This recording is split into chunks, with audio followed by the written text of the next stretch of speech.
বিসমিল্লাহির রহমানির রহিম। আজ বিশ্ব শুদ্ধাচার দিবস।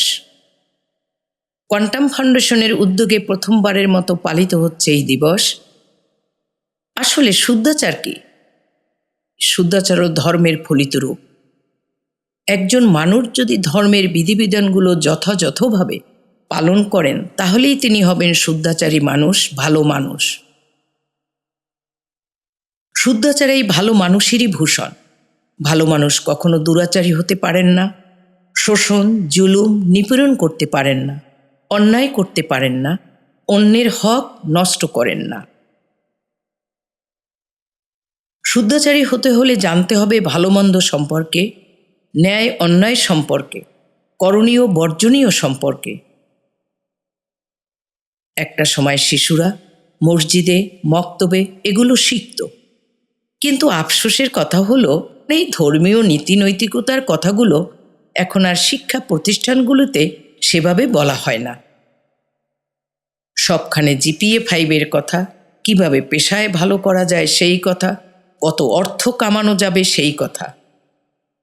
বাবা মায়েদের মধ্যেও ধর্মের বিধিবিধান শেখানোর ব্যাপারে আগ্রহ কমে গেছে। অথচ শুদ্ধাচার শেখানো বাবা মায়ের গুরুত্বপূর্ণ দায়িত্ব। তিরমিজি শরীফের একটি হাদিসে বলা হয়েছে, শুদ্ধাচার শিক্ষাদান সন্তানের জন্য পিতার শ্রেষ্ঠ উপহার।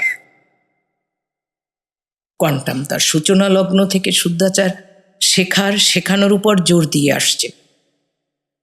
আমরা 2006 সাল থেকে মোট 11 পর্বে পকেট ফোল্ডার আকারে প্রকাশ করেছি শিষ্টাচার কণিকা।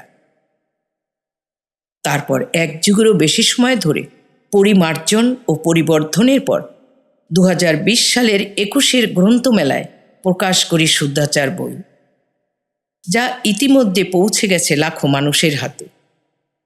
পরবর্তীতে মাধ্যমিক ও উচ্চশিক্ষা অধিদপ্তর ও এর অধীন সকল অফিস ও শিক্ষা প্রতিষ্ঠানের গ্রন্থাগারে বইটি রাখার নির্দেশ জারি করে।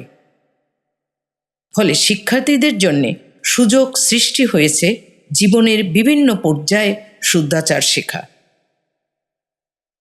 আসলে শুদ্ধাচারী জাতি নির্মাণের শুদ্ধাচারের চর্চা শুরু হতে হবে পরিবার থেকে।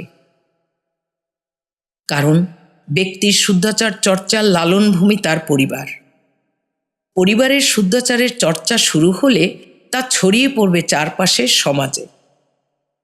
তার শুভ প্রভাব পড়বে জাতীয় জীবনে।